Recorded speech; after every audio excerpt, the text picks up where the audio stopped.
Halo, jumpa lagi dengan saya, Zayadi, di Suara Pendidikan Islam.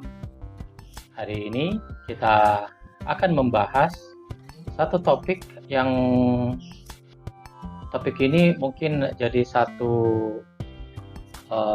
pokok bahasan yang lagi tren, yaitu bagaimana melihat pendidikan Islam abad 21 dilihat dari berbagai interdisipliner. Sahabat-sahabat pendidikan Islam yang dimanapun kalian berada, bahwa saat ini kita tren di dunia, saat ini kita bisa melihat bahwa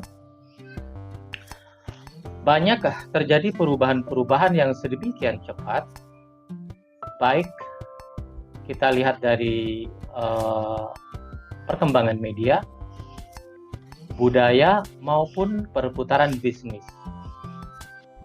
Hal ini tentu terjadi di segala lini, misalnya seperti kalau kita lihat dalam konteks media ICT, salah satunya adalah smartphone. Kasus Nokia yang telah bertahan selama kurang lebih belasan tahun di dunia, membuat perusahaan ini terlena tanpa pesaing. Kemudian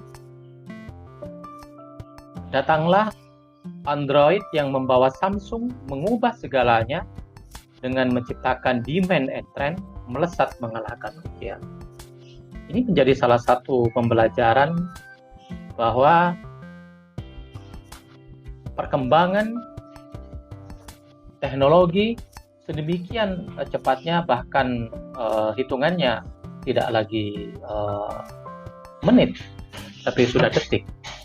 Sehingga kalau terlena, maka kejadian yang terjadi pada Nokia bisa terjadi salah satunya juga pada lembaga pendidikan. Kondisi yang terkait dengan bagaimana teknologi mengubah segalanya dengan cepat, itu juga ternyata terjadi di dunia pendidikan.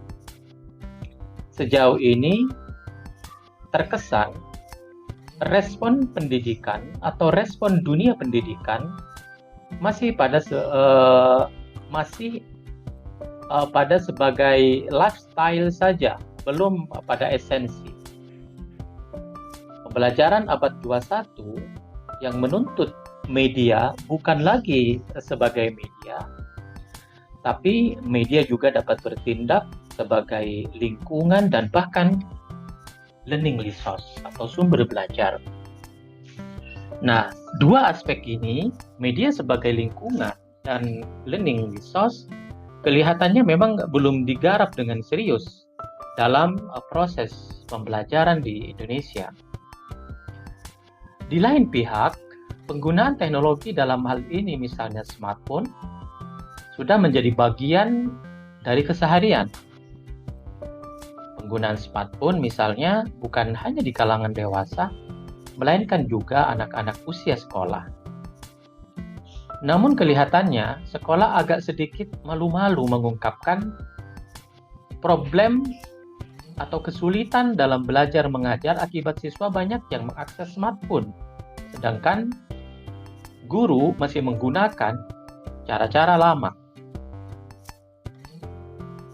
Inilah kemudian yang terjadi di banyak lembaga pendidikan, terutama lebih spesifik adalah lembaga pendidikan Islam.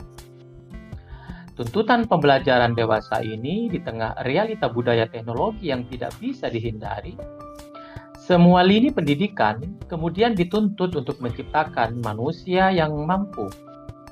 Pertama adalah berkomunikasi secara global lintas negara, lintas budaya dan agama.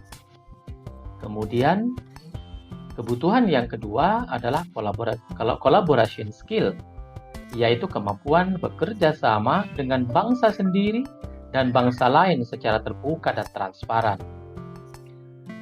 Kemampuan yang ketiga adalah creativity. Kreatif dalam mencari solusi, berinovasi, dan mampu menghasilkan sesuatu yang baru. Dan yang keempat, critical thinking, yaitu mampu berpikir kritis dalam menghadapi informasi domestik dan global.